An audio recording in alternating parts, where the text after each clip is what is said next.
जी प्यार से कहना धन्यकार जी। इस नए साल में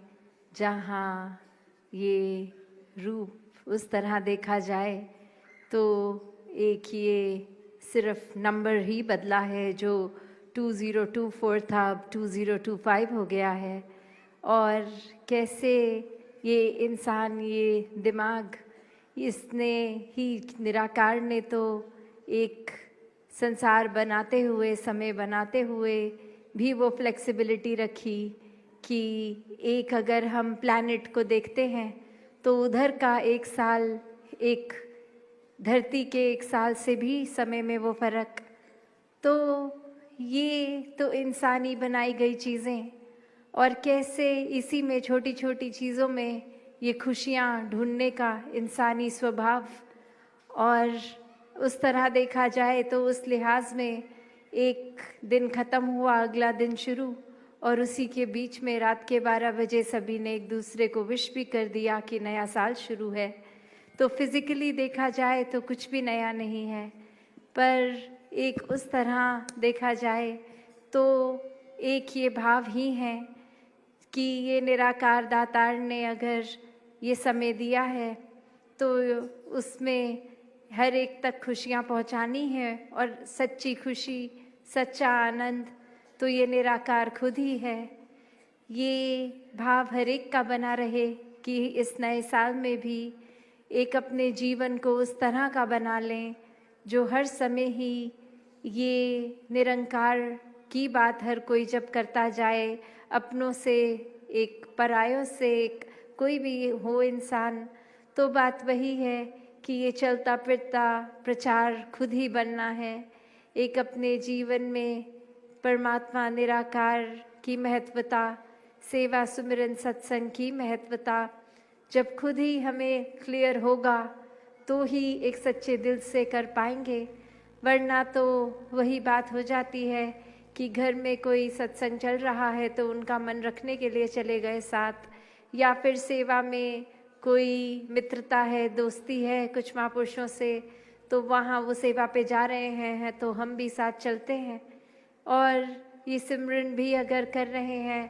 तो एक वो किक स्टार्ट लगता है कि चलो कर भी लिया तो ध्यान भटका और पता नहीं कितना वाकई ही मन लगा भी, या सिर्फ वो शब्दों की तरह बोला गया। तो बात वो नहीं, बात ये जो समझने वाली है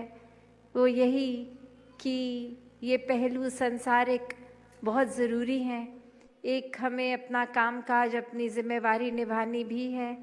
पर साथ ही ये निराकार को हर समय में अगर अपने हर पल में डाल लेंगे तो वाकई ही ये आध्यात्मिक जागृति हमारी और बढ़ती जाएगी, ये विस्तार होता चला जाएगा। तो जहाँ हर किसी को ये नया साल मुबारक भी दातार कृपा करे कि वाकई ही अपने मनों के ये जो भाव हैं उनको, जो एक हर एक को पता है क्या कमियां, क्या शॉर्टफॉल थी हमारी, तो उन पे सुधार किया जाए। पुराने साल से भी ये शिक्षाओं को पकड़ा जाए कि कुछ अच्छाइयाँ सीखी हैं तो उनको रिटेन किया जाए, और जो एक खुद में खराबियाँ हैं उनको इस साल में हम अच्छाइयों की ओर लेके जाएं, मानवीय गुणों से युक्त जीवन जीते चले जाएं। तो दासी और समय ना लेके इन्हीं शब्दों से आज्ञा लेगी। हैप्पी न्यू ईयर जी, धन्यकार जी। सत्संग जी प्रेम से कहना सबको हैप्पी न्यू ईयर जी।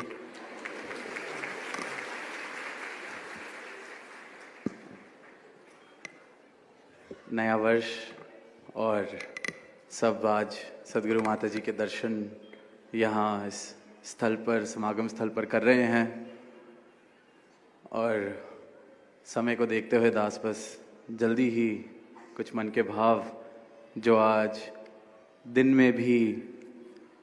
एक मीटिंग थी जिसमें साझा करने का अवसर मिला। अभी चंद रोज़ पहले जो पंजाब की यात्रा, तो वहाँ सफ़र के दौरान गाड़ी में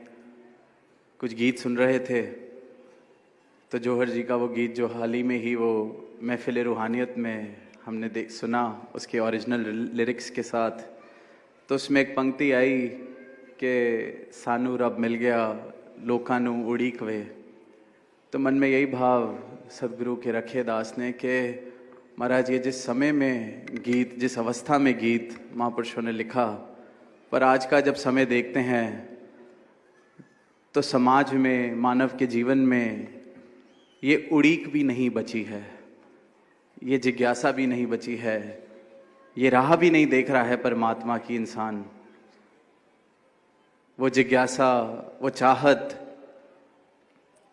बल्कि वो जिज्ञासा और वो चाहत, वो उड़ीक अगर कुछ बन गई है तो वो एक संदेह का रूप ले चुकी है। इंसान आतुर है परमात्मा को नकारने के लिए कि कोई एक ऐसी चीज़ बस मुझे पता चले जिसके बाद मैं कह सकूं देखो कहाँ है परमात्मा, क्या है परमात्मा का वजूद। अभी भी हम सुन रहे थे वो बात कि किस तरह से कोई जो संगत जाते थे, सत्संग जाते थे, तो दुनिया आके यही कहने वाली है कि क्या ही आवश्यकता है, क्या ही ज़रूरत है। तो जो एक जिज्ञासा वाले भाव,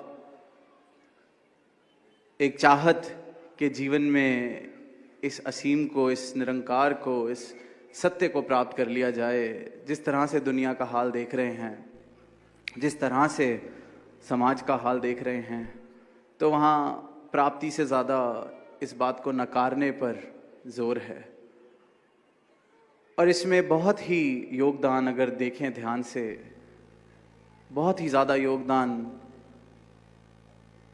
उन लोगों का रहा है जिन्होंने दावा तो परमात्मा को चाहने का, दावा तो प्रभु प्रेमी होने का किया है,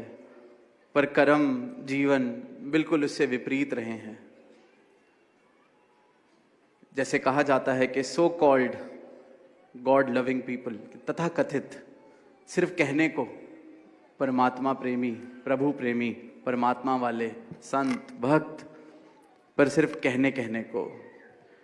तो ऐसे समाज में, ऐसे माहौल में, ऐसे समय में ये जो दात हम सबके जीवन में आई है सत्य की, ये सिर्फ कहने सुनने तक ना रह जाए। आज नए वर्ष में यही अरदास सदगुरु माता जी के चरणों में कि एक एक भक्त का जीवन ये तथाकथित so called God loving, God realized, इस एक सत्ता को जानने वाला सिर्फ कहने का ना रह जाए। ये जीवन की महक ऐसी हो, हर एक संत के, हर एक भक्त के, आप जी के जीवन की महक ऐसी हो कि वो जो मानव, ये समाज, ये इस महक को जब देखे, उसके जीवन में ये महक पहुंचे, तो वो भी जानना चाहे कि इसका स्रोत क्या है। ये ऐसी परमात्मा वाली महक, परमात्मा के प्रेमी वाली महक, सदगुरु के भक्त वाली महक मेरे जीवन से इस प्रकार उठे कि फिर ये जीवन एक ऐसा प्रमाण बन जाए, ऐसी प्रेरणा बन जाए कि परमात्मा को नकारने की जगह परमात्मा की तरफ मोड़ दे इस समाज को, इस दुनिया को। और यही एक तरीका है प्रचार का कि मेरे जीवन में सही मायनों में ये भक्ति बसे, सही मायनों में इसकी महक उठे। वरना तो सत्संग भी आएंगे, सेवा भी करेंगे, खुद को कहने को हम कहेंगे भी कि हम मिशन से जुड़े हैं, पर अगर मेरा जीवन इन शिक्षाओं से विपरीत है तो मैं किसी को जोड़ने का नहीं बल्कि तोड़ने का ही सिर्फ और सिर्फ कारण बन सकता हूँ। क्योंकि जो ज़्यादा दावे करते हैं, नज़र भी सबसे ज़्यादा उन पर रहती है। जो ज़्यादा आगे दिखते हैं कि वाह महीने में 30 बारी सत्संग जाता है, पर आसपास किसी से बोली भाषा सत्कार वाली नहीं। जो दुनियादारी में इसके चाल चलन है, वो व्यवहार, वो कहीं सिर भी किसी एक ठीक ठाक इंसान वाले नहीं। तो ये इस वर्ष में आत्म मंथन किया जाए कि हम आ रहे हैं, बैठ रहे हैं, सुन रहे हैं, परमात्मा को जानने का दावा कर रहे हैं, प्रभु से प्रेम करने का दावा कर रहे हैं, तो फिर क्या प्रभु के बंदों से भी वही प्रेम मेरे जीवन में उतरा है कि नहीं? ये सदगुरु की शिक्षाएं सिर्फ संगत में कहीं अगर बोलने का मौका मिले, कहीं स्टेज पर ड्यूटी लगे, कहीं स्पीच की ड्यूटी लगे, वहाँ कहने सुनने तक, सुनने सुनाने तक सीमित ये यात्रा, ये जीवन ना रह जाए। क्योंकि जीवन वही मुबारक है जिसमें ये भक्ति की महक, ये सत्य का वास, ये परमात्मा का वास अगर हो जाए। वरना तो फिर बहुत सारे ऐसी दावे करते करते बहुत ही सारी दुनिया दावे कर भी रही है, करती भी आई है, पर वो जो दावे हैं, जो खोखले हैं परमात्मा से प्रेम के, वो खोखले वादे, वो खोखले दावे किसी को जोड़ने का नहीं, बल्कि इस परमात्मा से ही सिर्फ और सिर्फ इस परमात्मा पर संदेह लाने का, सत्य पर संदेह लाने का कारण बनते हैं। और साथ ही आज एक भाव जो पिछले कुछ महीनों से कई बार साझा करने का मौका मिला, कभी किसी से पर्सनली बात हुई या कुछ हुआ, तो आज सारे ही संगत है, महापुरुष यहाँ बैठे हैं, एक यही भाव आ रहा है कि जीवन में सत्संग की कमी हमारे ना हो। अक्सर देख रहे हैं कि हम जुड़े तो हैं, कहते भी हैं, पर जो सत्संग का पहलू है वो कमज़ोर पड़ जाता है। कहने को हम सेवाएं भी करते हैं, पर कई बार लगता है कि सेवा कर रहे हैं तो ये बहुत ही तो है, पर वो जो घाटा है सत्संग का, वो उसका एहसास नहीं होता। पर वो घाटा किस रूप में मेरी भक्ति को कमज़ोर कर देता है, क्योंकि सेवा, सिमरन, सत्संग, कोई भी पहलू कमज़ोर ना पड़े। और सत्संग में आते हैं, महापुरुषों की वाणी श्रवण करते हैं, सदगुरु की शिक्षाओं से एकमिक होते हैं, तो जीवन में जो सदगुरु का स्थान है उसकी कदर भी बनती है। जो ये गुरसिख और गुरु का रिश्ता है वो भी परिपक्व होता है, वो भी मजबूत होता है। सत्संग से अगर पीछे हट जाएं तो कई बार देखा है, हम तो सेवा दल की भी अपनी सारी ड्यूटीज़ करते हैं, जब बोलने की बारी आती है बोलते भी हैं। सेवाओं में हम बिल्कुल अपने आप को कमिटेड योगदान देते हैं, और ख़ासकर जो सेवाओं में ज़्यादा एक्टिव हैं उनके लिए बहुत आसान हो जाता है कई बार इस पहलू को नज़रअंदाज करना, पता भी नहीं चलता, क्योंकि लगता है सेवा तो मैं इतनी कर ही रहा हूँ। और दास को अपने बचपन की ही एक बात याद आ रही है, जब छोटे थे, भवन पर सत्संग के लिए जाना होता, तो वो उम्र में भी कहीं ना कहीं ऐसे ही लगता कि आज कहीं खेलने जा सकते थे या कुछ होता था। तो भवन पर पहुंचना तो लगता कि चलो आज कहीं जोड़े जहाँ पे महापुरुषों के उतरते हैं वहीं सेवा लग जाए, तो संगत के अंदर नहीं बैठना पड़ेगा, कम से कम सेवा तो कर रहे थे। या जहाँ प्याऊ बना है बाहर, वहाँ खड़े हो जाएं, क्योंकि वहाँ खड़े होंगे तो 2-4 महापुरुष और भी खड़े होंगे, तो शायद जल्दी से संगत की जगह सोशलाइजेशन थोड़ी सी ज़्यादा हो जाएगी। तो ये बचपन से ही मन के खेल शुरू हो जाते हैं, मन की चालाकियाँ शुरू हो जाती हैं। तो आज इस नव वर्ष पर, इस दिन पर यही चेतनता, हम खुद भी चेतन होएं, और इस बात पर गौर सारे के सारे महात्मा, खासकर जो युवा पीढ़ी है, वो ज़रूर दें कि कहीं जीवन में मेरे सत्संग का पहलू ना घट जाए। मैं सेवाएं, दातार कृपा करे, आज से सब बढ़ चढ़ कर और सेवाएं, चाहे तन की, चाहे मन की, चाहे धन की, हर रूप में करें, पर सत्संग का पहलू जीवन में किसी के ना घट सके। वरना वो सेवाएं भी सिर्फ और सिर्फ शारीरिक हरकतें बन के रह जाती हैं, वो सेवाओं का रूप नहीं बन पाती अगर मेरी मन की अवस्था समर्पण वाली नहीं है। और वो अवस्था सिर्फ और सिर्फ सदगुरु के चरणों से, इस सत्संग से, संतों के संग से मिलती है।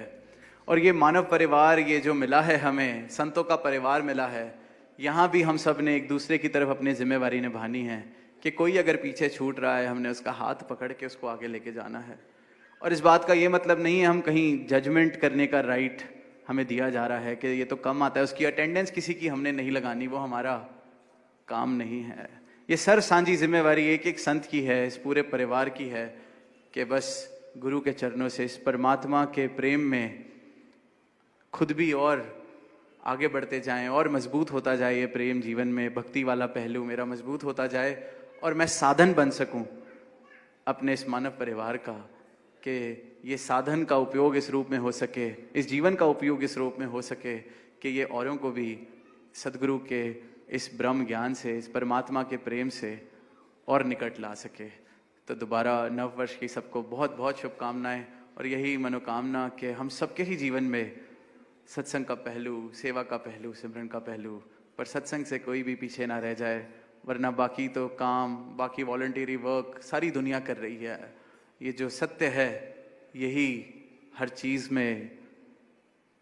शामिल हो जाए, और सत्संग के इस पहलू को मजबूत करते चलें, ताकि अपने और सदगुरु के बीच में जो भक्ति वाला रिश्ता मिला है ये मजबूत भी होता चला जाए, इसकी कदर भी बनती चली जाए और इसकी समझ भी आती चली जाए। प्रेम से कहना।